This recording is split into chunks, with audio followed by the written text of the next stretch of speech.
Bismillahir Rahmanir Rahim. Hadith 721. وعن ابن عمر رضي الله عنهما قال: نهى رسول الله صلى الله عليه وسلم عن المزابنة أن يبيع الثمر حائطه إن كان نخلا بتمر كيلا، وإن كان كرما أن يبيعه بزبيب كيلا، وإن كان زرعا أن يبيعه بكيل طعام. نهى عن ذلك كله. متفق عليه.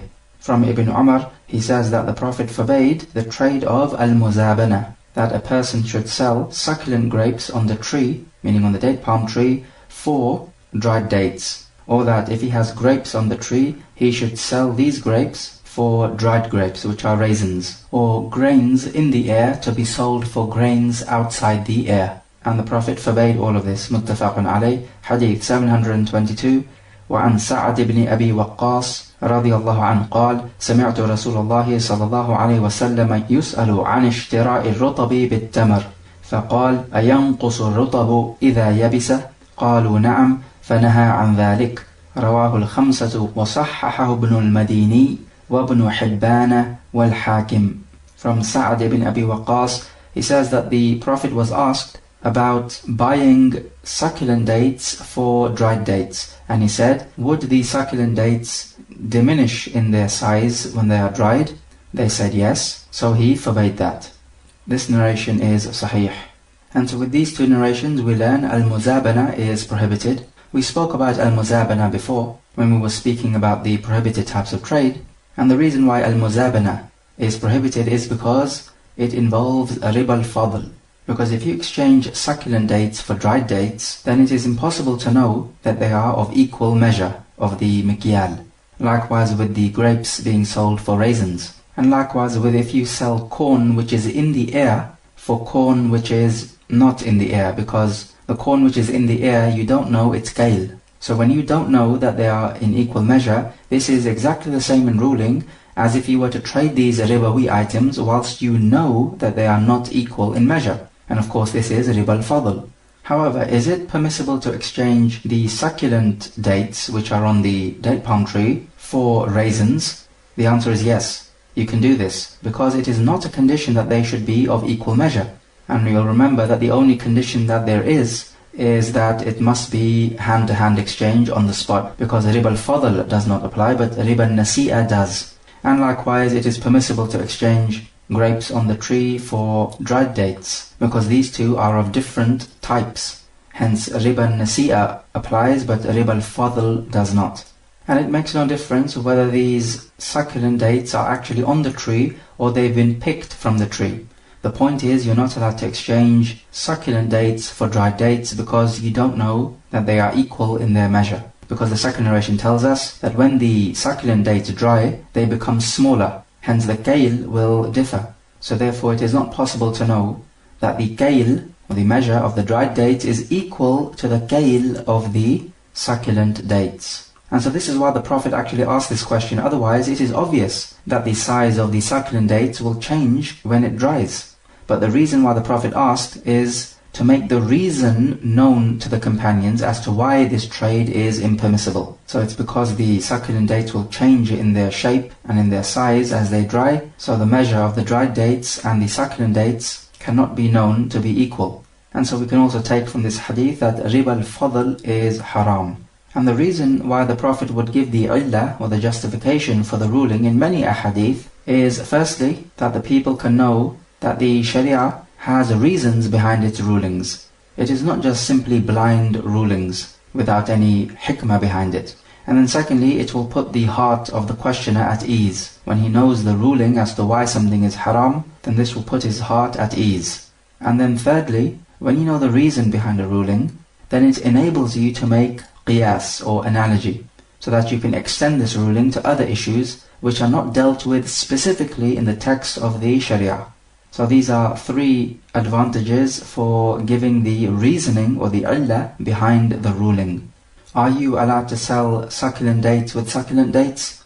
We mentioned this ruling before and we said yes, it is permissible as long as both types of the succulent dates are equal in their softness. Because you'll remember as the succulent date dries, it becomes smaller in its size and this will affect the kail. And also we can pick up from this hadith that when you teach people, it's often a good idea to teach them by asking them questions. Because when you ask them questions, you'll begin to make them think. And so they will form the idea in their own mind. And this is what learning is all about. When the student forms the idea you're trying to teach them in his own mind. And this can only happen when you get your students to think. And so this is why the Prophet asked them, does the succulent date diminish as it dries? And then the companions answered yes. Hadith 723, وعن ابن عمر رضي الله عنهما أن النبي صلى الله عليه وسلم نهى عن بيع الكالئ بالكالئ يعني الدين بالدين. رواه إسحاق والبزار بإسناد ضعيف. From Ibn Umar, he says that the Prophet forbade selling a debt for a debt. The narration is ضعيف. This hadith, because it is ضعيف, is not to be understood in the absolute sense. So in absolutely all cases of selling a debt for a debt, it is haram. No, rather, there are certain scenarios in which selling a debt for a debt is haram. So example number 1, if somebody owes you a debt, you sell this debt to a third party. So for example, person A owes you 100 sa of wheat. Person B comes to you and he says, this 100 sa of wheat which is owed to you by person A, so this 100 sa, you sell it to me for 200 riyal, and I'll pay you this 200 riyal after 6 months. So this is an example of selling a debt for a debt, because you have sold 100 sa of wheat, which is a debt owed to you, for 200 riyal, which is going to be paid to you after 6 months. So therefore this is a debt which is owed to you. So selling 100 sa of wheat for 200 riyal is selling a debt for a debt, because both of these are debts which are due to be paid. And the reason why this type of trade is haram is because the person who's buying this 100 sa of wheat from you, he cannot be sure that he will receive this 100 sa of wheat, because remember, you don't actually possess the 100 sa of wheat. It is with person A. And the other point to note is, if this person is going to pay you 200 riyal after 6 months, then there's no doubt that when somebody pays you on a delayed payment, then the price is going to be higher, as opposed to if he pays you in cash right now. Because if he wants to buy this 100 sa of wheat from you, if he's going to pay you in cash right now, it won't be for 200 riyal. It is likely to be for something like 150 riyal. But because he's paying you 6 months later, the price is going to increase. So the point is here that this wheat would be worth 150 riyal right now, but you're charging him 200 riyal. So you're making a profit of 50 riyal, and this profit you're making is from something which does not come under your guarantee, because you do not possess it yet. And remember what we said, al-kharaju bid-daman. The benefits of an item come with its potential losses. So you're not allowed to benefit from something which does not come under your guarantee. And this wheat is not in your guarantee, because it is owed to you. So right now it is under the guarantee of person A. So if there's any loss to this wheat, it will be borne by person A, not by you. So now how can you make a profit out of something which you do not bear its losses if it was to suffer a loss? Clearly the scales are not balanced. Benefits must come with the loss. You're not allowed to benefit from something without potentially suffering its losses. So that's the second problem with this type of trade. What if this person says, okay, I'll pay you 150 riyal right now for your 100 sa of wheat? We say, still, this is not permissible, even though the second problem has now gone because he's paying you in cash right now. So you're not profiting from something which does not come under your guarantee. But still the first problem remains. Now this person B, who's buying the wheat from you, he's not sure that he'll be able to get hold of the wheat because it is not in your possession. However, to circumvent this problem, we can say that if person B is someone who has authority in the land and he's definitely able to extract this wheat from person A, maybe person B is a ruler or somebody with some kind of authority, then there is no problem in selling this wheat to this person. Remember, we said that you can sell a debt of this type as long as this person is able to extract this debt which is owed to you from the person who owes you this debt. So in this case, person B has the authority to extract the debt from person A.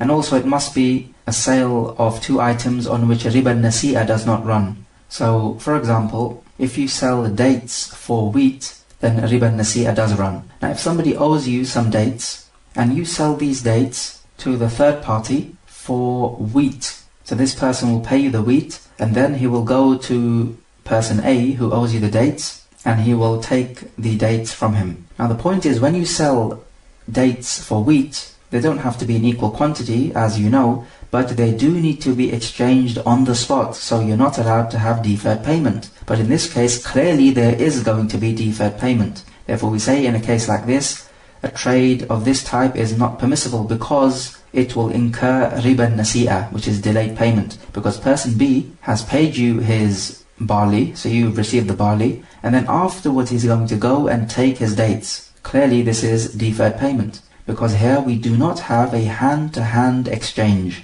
So we say that selling a debt which is owed to you to a third party is permissible as long as you do not profit in something which does not come under your guarantee. So you have to sell it for the correct exchange rate. And also this person is somebody with authority who can extract this debt from the one who owes you. And also it must be between two items on which ripen nasi'ah does not run. So in our first example, ripen nasi'ah does not run between wheat and riyal, because the illah is different for them to be ribawi.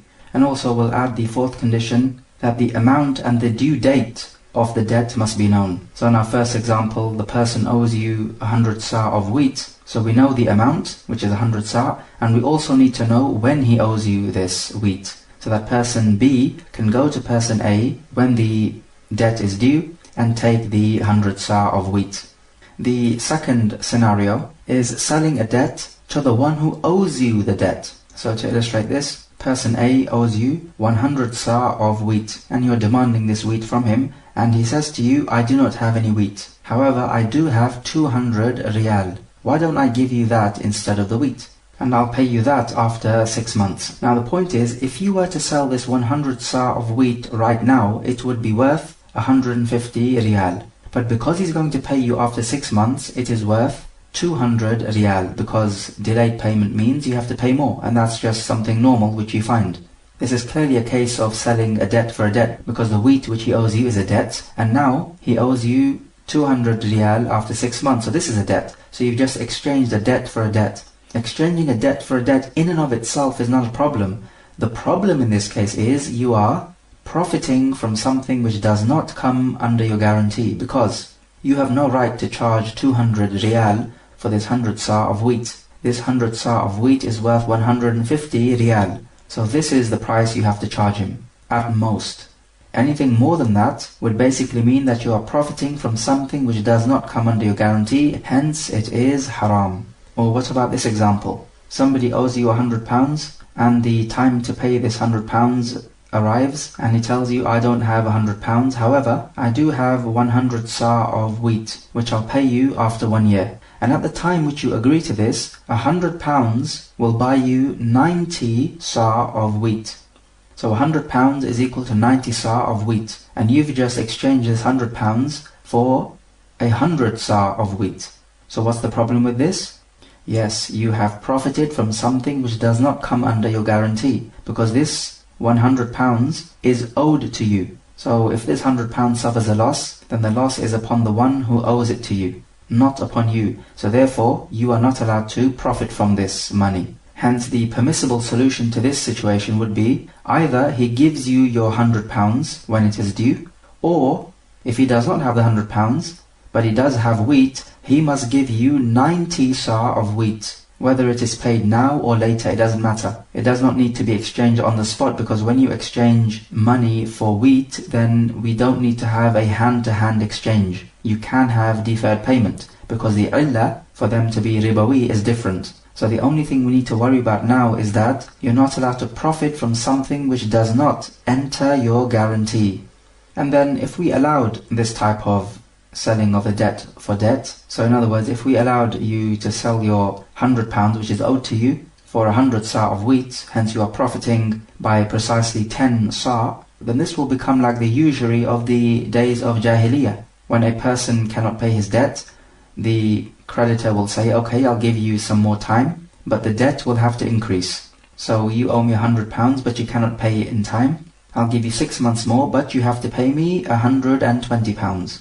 Then after 6 months, he cannot pay you £120. Okay, fine, I'll give you 6 months more, but you have to pay me £140, and so on. So the debt multiplies in this way. And so all the while you increase the debt, you are profiting from something which does not come under your guarantee. So if a person owes you £100 and he cannot pay you at the due date, and then you give him some respite, but you increase the debt he has to pay you, then this is riba, of course. And this takes the same ruling as if he owes you £100 and he cannot pay you, so you ask him to pay you 100 sa of wheat after another 6 months, whereas your £100 are only worth 90 sa of wheat. So you're actually profiting by 10 sa of wheat. And this is the same as you profiting by another £20 as you give him 6 months more to pay you back. So instead of paying £100, he pays you £120. So either way, you are profiting from something which does not come under your guarantee, and this is the issue. So these are the two scenarios in which selling a debt for a debt is not permissible.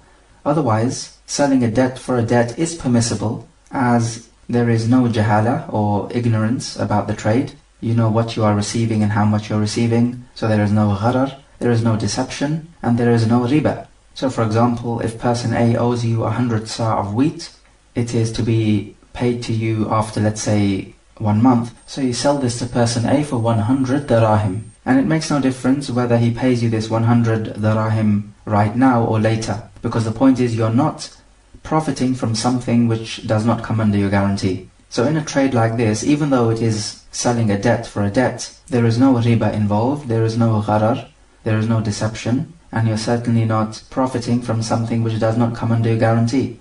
So if he owes you 100 sa of wheat to be paid after a month, and then you sell it to him for 100 dirham, which he's going to give you now after a month, then this is selling a debt for a debt, but it is permissible, because there is nothing in the Sharia which says that this is haram. And the crucial hadith about selling a debt for a debt is the one we have mentioned about Ibn Umar selling the camels at Al-Baqi'. He would sell for dinaar, but he would accept dirham, and he would sell for dirham and he would accept dinaar. And the Prophet told him that it is permissible for him to do this as long as 2 conditions are met. Firstly, that you take these dinaar or dirham at the current exchange rate, and secondly, that the buyer does not owe you anything before you depart. So as for the first condition, this is important so that you do not profit from something which does not come under your guarantee. So for example, 1 dinar is equal to 10 dirham, and he's selling the camel for 1 dinar, let's say. So the buyer owes him 1 dinar, but the buyer does not have 1 dinar. He does, however, have dirham. So how many dirham are you allowed to take from him? At most 10, because 1 dinar is equal to 10 dirham. What if you took 11 dirham from him? Then it means you would be profiting from something which does not come under your guarantee, because he owes you 1 dinar. Now this dinar does not come under your guarantee, so therefore you're not allowed to profit with this 1 dinar. So if you were to sell it for 11 dirham, then clearly you would be making a profit, because 1 dinar is only worth 10 dirham. Is he allowed to take 9 dirham? According to what is apparent from the hadith, he's not allowed to take 9 dirham because he has to sell it at the current exchange rate, which is 1 to 10. However, we find that he is allowed to sell it for 9 dirham because he's not profiting from something which does not come under his guarantee. So in fact, he's just letting go of some of the price. So he's letting go of some of the right which belongs to him, and this is permissible. Then as for the second condition, that the buyer must not owe you anything before you depart each other's company, this is because in this trade we have an exchange of dirham for dinaar, and these are 2 currencies, so this is sarf, and we know that ripen nasi'a runs on this, so there must be a hand-to-hand exchange, which obviously takes place before you leave each other, so it's an on-the-spot exchange. So in this case now, if he does not take the 10 dirham, then this contract becomes batil, so it is completely invalid. So the point is that the seller of the camel must take hold of these 10 dirham, or less if he wants to sell it for less. But if the buyer is going to pay him these 10 dirham after 1 day or 2 days, then this would be ripen nasi'a. Because when you exchange 1 dinar for 10 dirham, then it must be done on the spot, without any deferred payment. And we spoke about this issue before. As for if you have a case where, let's say if you're selling the camel for dinaar, or pounds, or whatever the currency is, and the person does not have this currency, rather he has some wheat which he'd like to give you, and you wanted some wheat, so you say, okay, this camel is worth 1 dinar, however, you can pay me in wheat. And so we find that the price is 1 dinar is equal to 100 sa of wheat. So at most you can take from him 100 sa of wheat. You're not allowed to take 110 sa of wheat, for example, because that will be profiting from that which does not come under your guarantee. Because this 1 dinar which he owes you is not under your guarantee. However, do you have to take this wheat from him on the spot? The answer here is no, you don't. Why? Because ripen nasi'ah does not apply when you exchange dinar for wheat, because the illah is different. So in this case now, he is allowed to pay you 100 sa of wheat after 1 day or 1 month or whenever. So the only condition which applies here is that you must not profit from something which does not come under your guarantee. In other words, you're not allowed to take more than 100 sa of wheat from him. And on the topic of sarf, or exchanging money for money, we need to make mention of one important issue. If somebody lends you pounds, obviously you have to pay him back the same amount of money. Let's say he lends you 100 pounds, so you have to pay him back 100 pounds. When the due date comes for you to pay him back, let's say after 1 month, are you allowed to pay him back in dollars? The answer to this depends. If you did not stipulate at the time of contracting the loan that you'll pay him back in dollars, then this is permissible. You pay him back in dollars after 1 month at the exchange rate. So if after 1 month we have 1 pound is equal to $2, then you will pay him back $200, because this equals to 100 pounds. If you stipulated though, at the time of contracting the debt, that I'll take 100 pounds from you and I'll pay you back in dollars, this is impermissible, because now this becomes not a loan, it becomes a trade. It becomes selling pounds for dollars. And what is the vital condition when you exchange currency for currency? Yes, it must be a hand-to-hand exchange. Therefore, you're not allowed to pay him back $200 after 1 month. If you're going to take 100 pounds from him on the condition that you're going to pay him back $200, then you must give him these $200 on the spot, meaning at the same time as you take his 100 pounds. You might ask, what is the difference? And you'll remember we said that the intention makes all the difference between halal and haram. In the first scenario, the intention was to contract a loan. You were not expecting to pay him back in dollars. But as the time came to give back the debt, you both felt it better that you pay back in dollars, which is fair enough, and that's what you do. So you do that at the exchange rate. But in the second scenario, the intention is not one of a loan. It automatically becomes one of a currency exchange, simply due to the fact that you stipulated that you're going to pay him back in dollars. So if it is a currency exchange, it must be done on the spot, hand to hand. You're not allowed to pay him back after 1 month, because then it will become ripen nasi'ah. Hadith number 724. عن زيد بن ثابت رضي الله عنه أن رسول الله صلى الله عليه وسلم رخص في العراية أن تباع بخرصها كيلا متفق عليه. ولمسلم رخص في العرية يأخذها أهل البيت بخرصها تمرا يأكلونها رطبا. From Zayd ibn Thabit, he says that the Prophet gave a rukhsa, or a permission, for the transaction of al-araya, that the succulent dates be bought by estimating their measure, or their kail. Muttafaqun alayh. And in the wording of Muslim, that the Prophet gave the rukhsa for the ariya, which is a singular of araya, that the family of the house will take the succulent dates by estimating its dried date equivalent. And they will eat these succulent dates whilst they are succulent, before they have dried.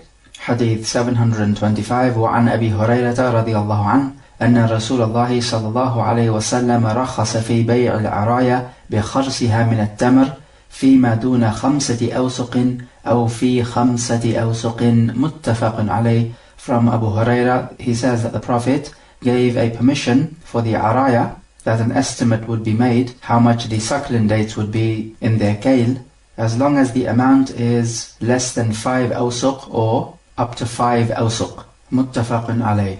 This trade of ariya, plural araya, is an exception made to the prohibition of al-muzabana. And al-muzabana is something which we have spoken about before. It is called ariya. Ariya means naked, or something which is stripped. And this is because this type of trade transaction does not have the prohibition. So it is naked from the prohibition, or it is stripped of the prohibition. as it is an exception made to the general prohibition of al-muzabana. So the point is that a man wants to eat the succulent dates which are on the date palm tree. He does not have money to buy them, but he does have dried dates. We said before, you're not allowed to exchange succulent dates with dried dates because they must be of equal measure, and it is not possible to know that they are of equal measure. However, we do have an exception made here. Under certain conditions, this trade is permissible. And so what would happen is that this person has, let's say, 1 sa of dried dates. He will go to the owner of the date palm tree who has succulent dates, and he will estimate the amount of succulent dates which would equal to 1 sa if they were dried. So that you're exchanging 1 sa of dried dates with 1 sa of dried dates. So when they make this estimate, they will take the relevant amount of succulent dates and they will exchange it for the dried dates. And this man will take the succulent dates and he will eat them before they become dried. They're not allowed to become dried. Otherwise this would be riba. And of course ripen nasi'a applies, so there must be a hand-to-hand exchange on the spot. No deferred payment allowed, because you're exchanging dates with dates. So what are the conditions for the bay'ul araya to be correct? Let's go through them. Condition number 1, that the person who wants these succulent dates does not have money or anything else to buy these succulent dates with. He only has dried dates. And this is what happened with the people from the companions of the Prophet. They wanted to eat succulent dates, but they did not have anything to buy the succulent dates from except dried dates. So they complained about this to the Prophet, and he allowed the bay'ul araya, but with certain conditions. And this is one condition, that the person who wants the succulent dates does not have money or anything else to buy these dates from. So he's forced into a transaction of riba. And clearly, exchanging dried dates for succulent dates is riba al-fadl. So in this transaction you are engaging in riba al-fadl. However, this is permissible because we have a specific text here making this exception. So upon this, if the person has something else to buy the succulent dates from, for example, money or some clothing or something else which he can use to exchange, then bay'ul araya is not permissible. Condition number 2, and this is taken from the second narration, that the amount of dried dates which he has must be less than 5 awsuq. 1 wisq is 60 sa, so 5 awsuq is 300 sa. And we say 1 sa is approximately 3 kilograms, so this would make 900 kilograms. And this is the maximum amount you're allowed to exchange. The narration says that the maximum is less than 5 awsuq or 5 awsuq. So which one is it then? Because it makes a difference. Do we say it's less than 5 awsuq, or you are allowed to go up to 5 awsuq? Well, what we can say is that we are sure it is definitely less than 5 awsuq. That much is permissible. What we doubt is that does 5 awsuq come under the permissibility or not? So this is the doubtful matter. There is no doubt that less than 5 awsuq is permissible. Therefore we simply use the rule of istishab, which we have discussed in our presentation on usul al-fiqh, and we say that the original ruling with exchanging dried dates for succulent dates is that it is haram. That much we are certain of. What we doubt is that does the 5 awsuq come under the permissibility or not? So this is a doubtful matter. So when there's a doubtful matter, we always go back to the original ruling, which is that it is haram, until we have evidence to suggest that it is halal. So we say that less than 5 awsuq is definitely halal, and because we are unsure of the 5 awsuq, then we will say it does not come under the permissibility. Hence our conclusion is that the bay'ul araya is permissible for less than 5 awsuq, but not actually 5 awsuq itself.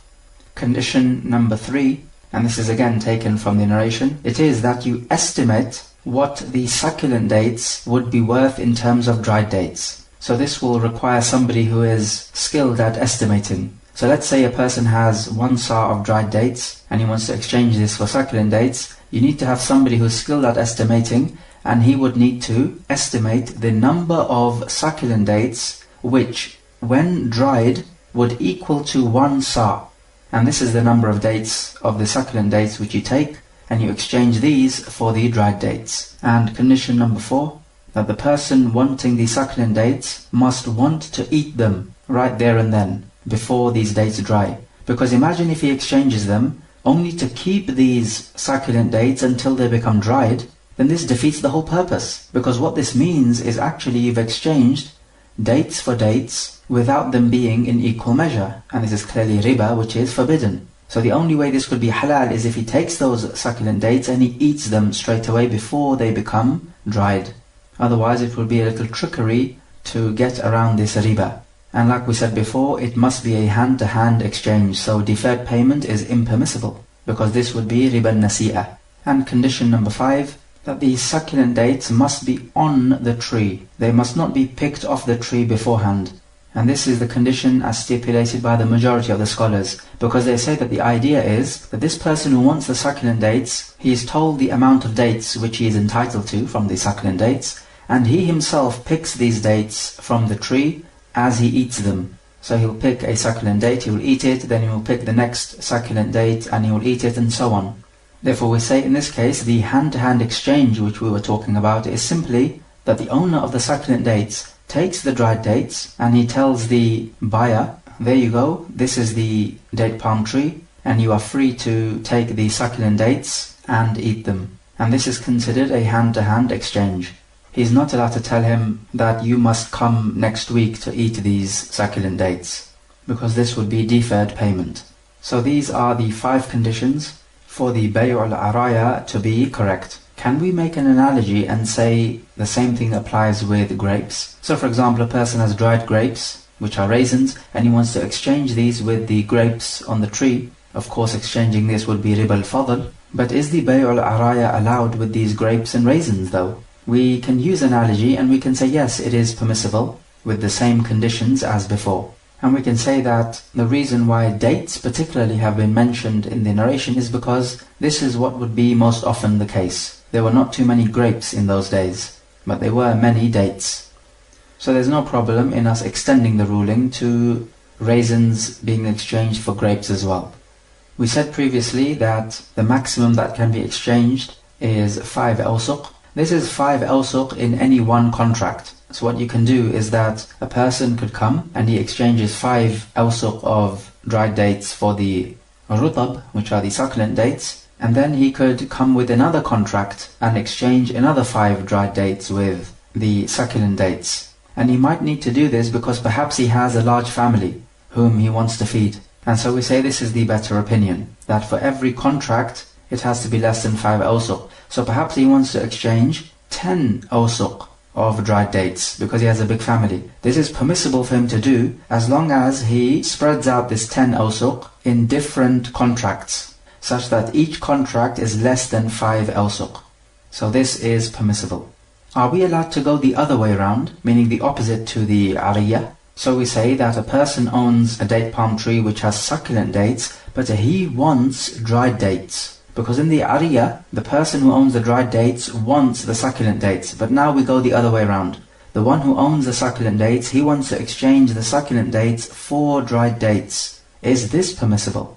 There's a difference of opinion amongst the ulama on this issue. Some say yes, some say no. But if it is permissible one way around, then it should also be permissible the other way around. Because essentially the same thing is happening. You are exchanging dried dates for an estimated amount of succulent dates. So it is far more flexible and easier for the people to say that it is permissible. But when it comes to the bay'ul araya, one can ask a valid question. Bay'ul araya clearly is riba al-fadl. So how is it permissible then? We say that riba is of 2 types, riba al-nasi'ah and riba al-fadl, when it comes to trade transactions. Riba al-fadl is haram because it leads to the ultimate form of riba, which is riba al-nasi'ah. Because the point is that if you're going to pay excess, then this will inevitably lead to deferred payment. Because normally when you defer the payment, you have to pay more.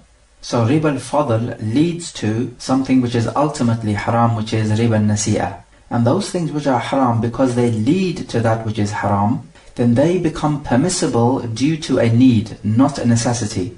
As for those things which are haram in and of themselves, like drinking wine and eating dead meat, then they become permissible due to a necessity, not merely due to a need.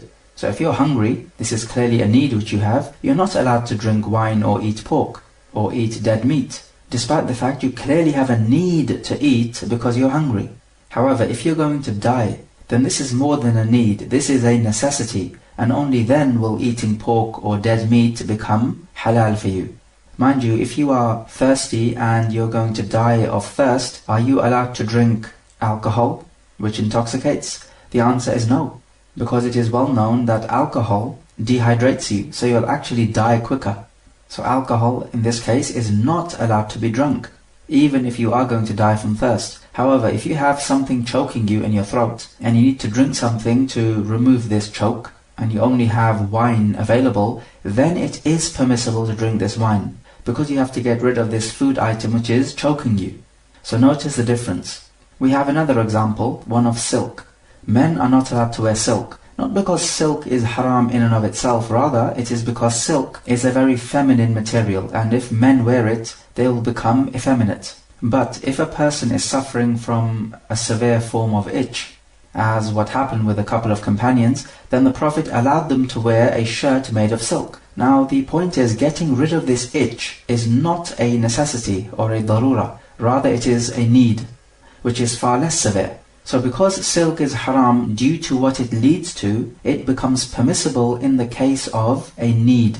We can give another example. Both men and women are not allowed to eat and drink in plates, spoons, cups and containers made of gold and silver. However, we find that a drinking container of the Prophet had a crack in it, and to mend this crack the Prophet used a silver thread. And this is because silver is not haram in and of itself. Rather, it is haram due to what it will lead to, which is that the Muslim will not be able to enjoy the gold and silver in the hereafter for his drinking and eating utensils. And also it leads to pride and a feeling of luxury, which is not befitting a Muslim. A Muslim does not seek to live this life in a luxury format. Rather, a Muslim needs to be just like a traveler. He takes whatever is necessary from this world because he knows he's going to be moving on. So he does not set up camp. And also from these two narrations we find that the Sharia does bring about flexibility when the going gets tough. And this is out of the mercy of Allah. Otherwise it would be easy for Allah Jalla wa Ala to say, no, you do not have any rukhsa at all, and you have to follow the law to the letter. We can also take that if it is not possible to be sure of something, then you resort to what is predominant in your thoughts. And this is because it is not possible to know that the rutab and the tamar would be of the same measure. So you resort to what is predominant in your thought and you give it the best estimate that you can. And of course we mentioned this as one of the conditions for the bay'ul araya to be correct. And also we can take that eating the succulent dates is definitely an enjoyment. And so enjoying your food and your drink and even eating luxury items of food is permissible for the Muslims as long as they are not extravagant. And also as long as they are not wasteful. Because these are two rejected qualities in the deen of Islam. So that does it for the section on riba. Now let us move on to talking about the sale of fruits and trees. Hadith 726 وعن ابن عمر رضي الله عنهما قال نهى رسول الله صلى الله عليه وسلم عن بيع الثمار حتى يبدو صلاحها نهى البائع والمبتاع متفق عليه وفي رواية كان إذا سئل عن صلاحها قال حتى تذهب عاهتها. From Ibn Umar he says that the Prophet forbade selling fruits until they become good to eat. He forbade both the seller and the buyer from engaging in such a contract. Muttafaqun alayh. And in a wording, when he was asked, how do we know that the fruits are good to eat? He said, until they become safe from blight. And this is because when the fruit is developing, it is in danger of being afflicted with blight, which will ruin the fruit. So when the fruit becomes fully developed such that it is safe from blight, then it can be sold. Hadith 727 وعن أنس بن مالك رضي الله عنه أن النبي صلى الله عليه وسلم نهى عن بيع الثمار حتى تزهي قيل وما زهوها قال تحمار وتصفار متفق عليه واللفظ للبخاري. From Anas bin Malik he says that the Prophet forbade selling the fruits until they become ripened. And he was asked, how do they become ripened? And he said, it is when they become almost red or almost yellow. So in other words, they show some signs of becoming red or yellow. Hadith 728 وعن أنس بن مالك رضي الله عنه أن النبي صلى الله عليه وسلم نهى عن بيع العنب حتى يسود وعن بيع الحب حتى يشتد رواه الخمسة إلا النسائية وصححه Ibn Hibban wal Hakim. From Anas bin Malik, he says that the Prophet forbade selling grapes until they become blackened and selling grains until they harden. The narration is sahih. So these are three narrations dealing with the same topic. In these narrations, the companion is telling us that the Prophet forbade these types of trade. Some scholars have said, because in these narrations it is not explicit that the Prophet said that these trades are forbidden, then we cannot be sure that these trades are haram. Because what we have at most is the companion is saying that the Prophet forbade. So this forbiddance is coming indirectly from the Prophet, as opposed to coming directly from the Prophet. However, we say that we have to understand this hadith as the Prophet directly forbidding these types of trade, because the companions best understood what the Prophet meant. And secondly, the companions had the fear of Allah Jalla wa Ala when they reported from the Prophet. You have to be extremely accurate as you report from the Prophet. You do not want to be guilty of negligence and hence lying against the Prophet. So if the companion says that the Prophet forbade such and such, then you'd better believe that the Prophet forbade it. So we are told here that the fruits are not allowed to be sold until they become fully ripened, because before that they could be affected by blight. And so if the buyer buys this fruit before it becomes ripened, then he would be clearly harmed by this trade. And the seller would be taking the wealth of his brother without due right, because the fruit clearly has become damaged. And no doubt that this type of situation will lead to an argumentation, as the buyer would clearly want to revoke the trade. And the seller might say, no, you took this fruit, so it's your problem now, not mine. And the same thing applies with grapes until they become blackened, so they are now ready to eat. And also the same thing with the crops which are growing from the ground, as opposed to the fruits which grow from the tree. So these crops are not allowed to be sold until they are ready to be harvested. So we say that selling these items before they are ready to be eaten, then the problem with this, firstly, that it is simply not beneficial. And so the buyer is buying something which will not benefit him. And secondly, the completion of the trade takes place when the buyer takes possession of the item. But if it is sold before it becomes ripened and good to eat, then the buyer would have to wait until the fruit ripens. So it does not hold true that he has taken full possession of the fruits yet. And thirdly, when the fruits become fully ripened and ready to eat, then they are safe from being afflicted by blight. Whereas before they become good to eat, they can be afflicted with blight. And because this type of trade has been forbidden, we say its presence is like its absence. So it is ineffective and invalid, and there is no transferal of ownership. However, we can say that this type of trade is permissible if the buyer of these fruits, before they become good to eat, is going to cut these fruits off at the time of the contract. Because when he cuts these fruits off, then these fruits will not become afflicted with blight, because they will only be at risk of blight when they are on the tree as they are developing. But when you cut the fruit off, they will not be afflicted with blight anymore, so you are safe from that. But still the question remains, if you cut the fruit off now, it will not develop into a proper fruit, so what is the point? How will the buyer benefit? We say yes, the buyer can benefit because he can use this as fodder for his animals. So with this condition now, it is permissible to buy the fruits before they have become good to eat. Some scholars also give a second condition. They say that it is permissible to sell these fruits before they become good to eat to the owner of the tree. So how does this work? If a person has a fruit tree and this person has pollinated the fruit tree so that the fruits begin to grow, then if he was to sell this fruit tree now, the tree belongs to the buyer who bought it, but the fruits on the tree belong to the seller. And the reason for this is because the seller has actually made an effort to make the fruits grow in the tree. So clearly his heart will be attached to these fruits, as opposed to him selling the tree before he has pollinated the tree.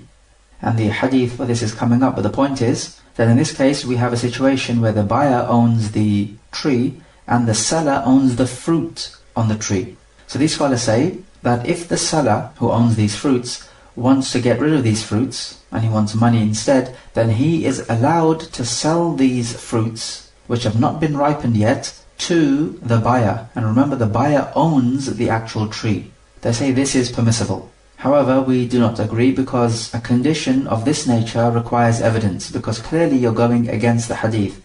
And if you're going to go against the hadith, then you do need other evidences. However, we can say this, that if you have a tree which has fruits which have not become ripened yet, then you are allowed to sell this tree to somebody else, and the unripened fruits are in following with the tree. So this is permissible. In the same way, you're not allowed to sell a baby in the belly of the animal independently, but you are allowed to sell the pregnant animal, and the baby inside the belly will follow, because it is not being sold independently. And so likewise here with these fruits which have not become ripened yet and ready to eat, they are in following with the original tree which is being sold. So this is permissible. And also notice how the companions asked, what does it mean that the fruit becomes ripened? And the Prophet said that it becomes red or yellow. This can either mean that it almost becomes red or yellow, so some signs of reddiness or yellowness appear, or it could mean that it fully becomes red or yellow. There is a difference of opinion as to what the words mean. But the point is, look at how the companions would ask for the meanings of the words when they did not understand. And this is an extremely important point to know, and it has a bearing on Aqidah, because you have many people from the Ahlul Bid'ah who change a word away from its apparent meaning, without due evidence and without a need. And so we tell them that you have gone against the consensus of the companions, because the companions understood the word on its apparent meaning, and if they did not understand the word, they would have asked the Prophet, just as in this example here, and just as in many examples in which the companions would ask the Prophet about meanings of words when they did not understand.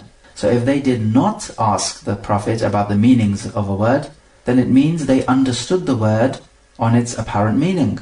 So that, for example, the face of Allah literally means the face of Allah, however that looks like, or the hand of Allah, or the foot of Allah, or the eyes of Allah, literally means just that. So we affirm it in accordance with the apparent meaning, without likening it to the attributes of His creation. And so we affirm the attributes of Allah without falling into the four crucial mistakes: tamthil, tafweed, tahrif, and takyif. And we have explained all of this in our presentations on Aqidah.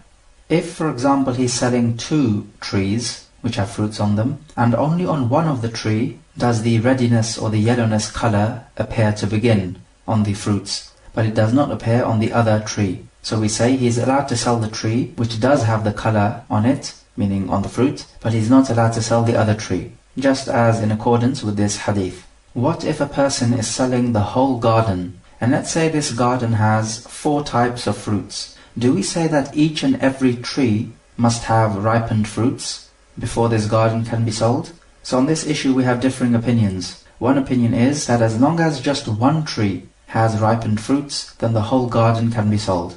The second opinion is all the trees must have the ripened fruits. And the third opinion, which appears to be the most balanced, is that if this garden, let's say, has 4 types of fruits, let's say strawberries, cherries, apples and dates, so the trees in the garden are of these 4 types. So if we have, let's say, a strawberry tree which has ripened strawberries on it, and this color begins to show, then all the strawberry trees are allowed to be sold, as long as there is just one tree which has the strawberries ripening on it. If in the garden you have just one strawberry tree out of many strawberry trees which is ripened, and one cherry tree out of many cherry trees which is ripened, then you're allowed to sell all the strawberry trees and all the cherry trees. But if, let's say, none of the date palm trees have ripened dates on them, then you're allowed to sell none of the date palm trees.